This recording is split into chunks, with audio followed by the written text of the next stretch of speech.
ഏറ്റുമുട്ടൽ പോലും ചരിത്രത്തിലെ ഏറ്റവും കഠിനവും ഖേദകരവുമായ തിരിച്ചടിക്ക് വഴിവെക്കും.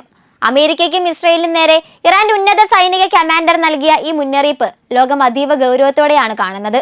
കാരണം ഇത് വെറുമൊരു നയതന്ത്ര ഭീഷണിയായോ യുദ്ധ സാഹചര്യങ്ങളിൽ പതിവായി ഉയരുന്ന ഒരു രാഷ്ട്രീയ പ്രസ്താവനയായോ വിലയിരുത്താൻ പലരും തയ്യാറല്ല. പറഞ്ഞതുപോലെ പ്രവർത്തിക്കുകയും മുന്നറിയിപ്പ് നൽകിയാൽ അത് നടപ്പിലാക്കുകയും ചെയ്യുന്ന രാജ്യമാണ് ഇറാൻ എന്ന പ്രതിച്ഛായയാണ് ഇതിന് പിന്നിൽ. അതുകൊണ്ട് തന്നെ ഗദം അൽ അൻബിയ സെൻട്രൽ ആസ്ഥാനത്തിന്റെ commander major general Ali Abdollahi അമേരിക്കയ്ക്കും ഇസ്രായേലിനും അവരുടെ സഖ്യകക്ഷികൾക്കുമെതിരെ നടത്തിയ ഏറ്റവും പുതിയ മുന്നറിയിപ്പ് പശ്ചിമേഷ്യയിൽ പുതിയ ആശങ്കകൾക്കും ചർച്ചകൾക്കും വഴി വെച്ചിരിക്കുകയാണ്. അന്തരിച്ച പരമോന്നത നേതാവ് ആയത്തുള്ള അലി ഖമേനിയുടെ ശവസംസ്കാര ചടങ്ങുകൾക്ക് മുന്നോടിയായി പുറത്തിറങ്ങിയ സന്ദേശത്തിൽ ഇറാനെതിരായ ഏതൊരു ആക്രമണത്തിനും കഠിനവും ഖേദകരവുമായ മറുപടി നൽകുമെന്ന് അദ്ദേഹം ആവർത്തിച്ചു. ഖമേനിയുടെ രക്തസാക്ഷിത്വം രാജ്യത്തിന്റെ ദേശീയ ഐക്യത്തെയും പ്രതിരോധ മനോഭാവത്തെയും കൂടുതൽ ശക്തിപ്പെടുത്തിയെന്നും അദ്ദേഹത്തിന്റെ ശുദ്ധ രക്തത്തിന് കൃത്യസമയത്ത് പ്രതികാരം ചെയ്യുമെന്ന പ്രതിജ്ഞയിൽ നിന്ന് ഇറാൻ പിന്നോട്ടില്ലെന്നും സൈനിക നേതൃത്വം വ്യക്തമാക്കുകയാണ്. ഈ പശ്ചാത്തലത്തിൽ ആഗോള ശ്രദ്ധ നേടിയിരിക്കുന്ന ആയത്തുള്ള അലി ഖമേനിയുടെ ശവസംസ്കാര ചടങ്ങുകൾ ഒരു സാധാരണ മത ചടങ്ങിനപ്പുറം ഇറാന്റെ രാഷ്ട്രീയ ആത്മീയ ചരിത്രത്തിലെ ഏറ്റവും നിർണായകമായ സംഭവങ്ങൾ ഒന്നായി മാറുകയാണ്.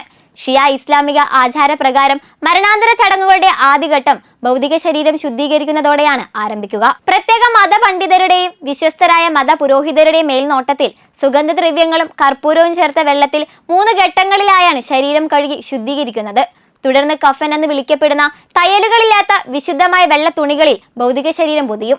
പരമോന്നത മത നേതാക്കളുടെ കാര്യത്തിൽ അവർ ഉപയോഗിച്ചിരുന്ന വിശുദ്ധ വസ്തുക്കളോ ഖുർആൻ വചനങ്ങൾ ആലേഖനം ചെയ്ത തുണികളോ കഫനോടൊപ്പം ഉപയോഗിക്കുന്ന പതിവും നിലനിൽക്കുന്നു. ഇതിനുശേഷം ഏറ്റവും വികാരനിർഭരമായ ഘട്ടമായ നമാസ് ഇ മയ്യത്ത് അഥവാ ജനാസ നമസ്കാരം നടക്കും. ടെഹ്റാനിലെ ഇമാം ഖൊമേനി ഗ്രാൻഡ് മസല്ലയിൽ ലക്ഷക്കണക്കിന് വിശ്വാസികളുടെ സാന്നിധ്യത്തിൽ പുതിയ പരമോന്നത നേതാവോ അല്ലെങ്കിൽ രാജ്യത്തെ ഏറ്റവും മുതിർന്ന ഷിയ മത പണ്ഡിതരോ ഈ പ്രാർത്ഥനയ്ക്ക് നേതൃത്വം നൽകുമെന്നാണ് പ്രതീക്ഷിക്കുന്നത്. ഈ ചടങ്ങിൽ ഇറാന്റെ ഉന്നത രാഷ്ട്രീയ സൈനിക നേതൃത്വം, വിദേശ രാഷ്ട്ര തലവന്മാർ, നയതന്ത്ര പ്രതിനിധികൾ, മത നേതാക്കൾ തുടങ്ങിയവരും പങ്കെടുക്കും. തുടർന്ന് ഭൗതിക ശരീരം പൊതുജനങ്ങൾക്ക് അന്തിമ ആദരം അർപ്പിക്കാൻ പ്രത്യേകമായി ഒരുക്കിയ സുരക്ഷാ വലയത്തിനുള്ളിൽ പൊതുദർശനത്തിന് വെക്കും.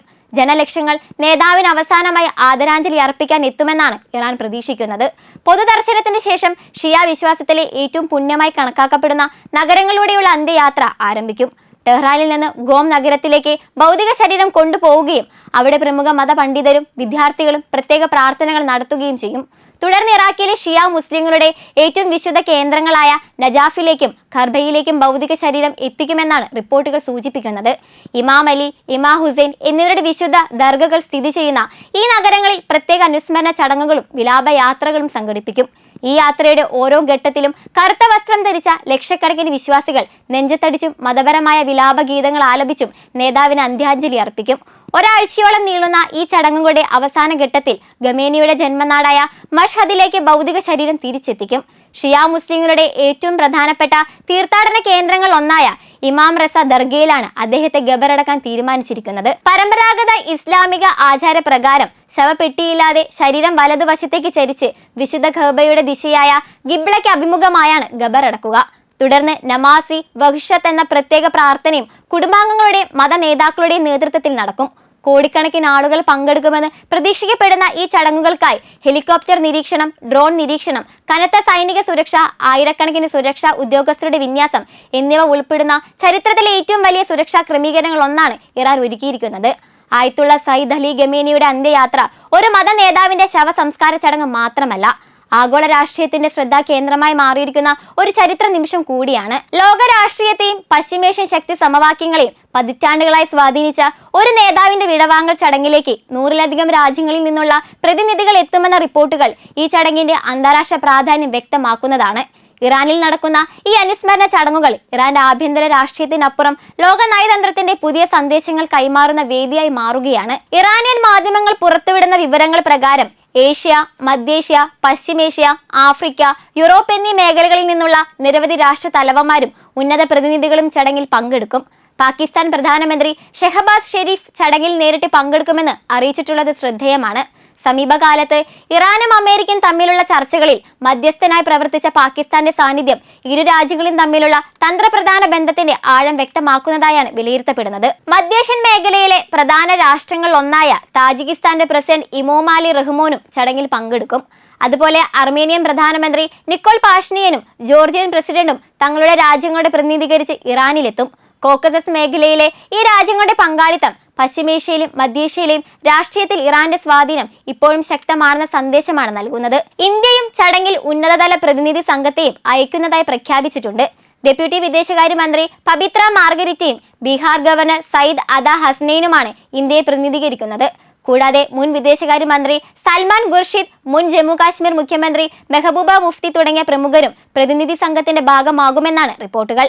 ഇന്ത്യ ഇറാൻ ബന്ധത്തിന്റെ ചരിത്രപരമായ അടുപ്പവും തന്ത്രപ്രധാന പ്രാധാന്യവും ഈ പങ്കാളിത്തത്തിലൂടെ വീണ്ടും പ്രകടമാകുകയാണ്. റഷ്യയുടെ ഭാഗത്തുനിന്ന് മുൻ പ്രസിഡന്റും നിലവിലെ സുരക്ഷാ കൗൺസിൽ ഡെപ്യൂട്ടി ചെയർമാനുമായ ദിമിത്രി മെദ്വദേവിന്റെ സാന്നിധ്യവും ശ്രദ്ധേയമാണ്. അതേസമയം ചൈനയെ പ്രതിനിധീകരിച്ച് നാഷണൽ പീപ്പിൾസ് കോൺഗ്രസിന്റെ സ്റ്റാൻഡിംഗ് കമ്മിറ്റിയുടെ വൈസ് ചെയർമാൻ ഹി വൈ പങ്കെടുക്കും. സമീപകാലത്ത് പശ്ചിമ ഉപരോധങ്ങൾക്കിടയിലും ഇറാനെ പിന്തുണച്ച പ്രധാന ആഗോള ശക്തികളാണ് റഷ്യയും ചൈനയും. അതിനാൽ ഈ രാജ്യങ്ങളുടെ ഉന്നതതല പങ്കാളിത്തം ചടങ്ങിന് കൂടുതൽ രാഷ്ട്രീയ പ്രാധാന്യം നൽകുന്നു.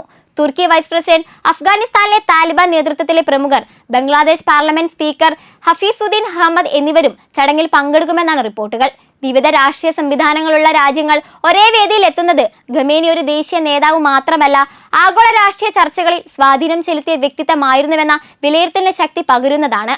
ആധുനിക ചരിത്രത്തിലെ ഏറ്റവും വലിയ പൊതുശവ സംസ്കാര ചടങ്ങുകളിൽ ഒന്നായി മാറുമെന്നാണ് ഈ അന്ത്യയാത്രയെക്കുറിച്ചുള്ള വിലയിരുത്തൽ. ഇറാന്റെ പുതിയ പരമോന്നത നേതാവ് ആയത്തുള്ള സയ്യിദ് മുജ്തബ ഖമേനിയുടെ നേതൃത്വത്തിൽ രാജ്യം മുന്നോട്ടു പോകുമെങ്കിലും ആയത്തുള്ള സയ്യിദ് അലി ഖമേനി എന്ന വ്യക്തി സൃഷ്ടിച്ച രാഷ്ട്രീയ ആത്മീയ സ്വാധീനത്തിന്റെ വിടവ് അതേപടി നിലനിൽക്കുമെന്നാണ് പലരും വിലയിരുത്തുന്നത്.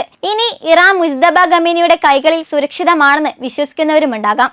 എന്നാൽ കാലം എത്ര കഴിഞ്ഞാലും എത്ര നേതാക്കൾ വന്നു പോയാലും ആയത്തുള്ള സയ്യിദ് അലി ഖമേനി എന്ന മനുഷ്യൻ ഇറാന്റെ ചരിത്രത്തിൽ സൃഷ്ടിച്ച ആ വ്യക്തിമുദ്ര മായാതെ തുടരുമെന്നതിൽ സംശയമില്ല. അദ്ദേഹത്തിന്റെ പേര് ഇറാനിയൻ ജനതയുടെ മനസ്സിൽ മാത്രമല്ല, പോരാട്ട വീര്യത്തിന്റെയും പ്രതിരോധത്തിന്റെയും പ്രതീകമായി ലോകമെമ്പാടുമുള്ള അനേകം ആളുകളുടെ ഓർമ്മകളിലും ജീവിച്ചിരിക്കാം. മരണം പോലും അവസാനിപ്പിക്കാൻ കഴിയാത്ത ഒരു രാഷ്ട്രീയ പാരമ്പര്യമായ ഖമേനി തീർച്ചയായും ജനഹൃദയങ്ങളിൽ തുടർന്നുകൊണ്ടേയിരിക്കും.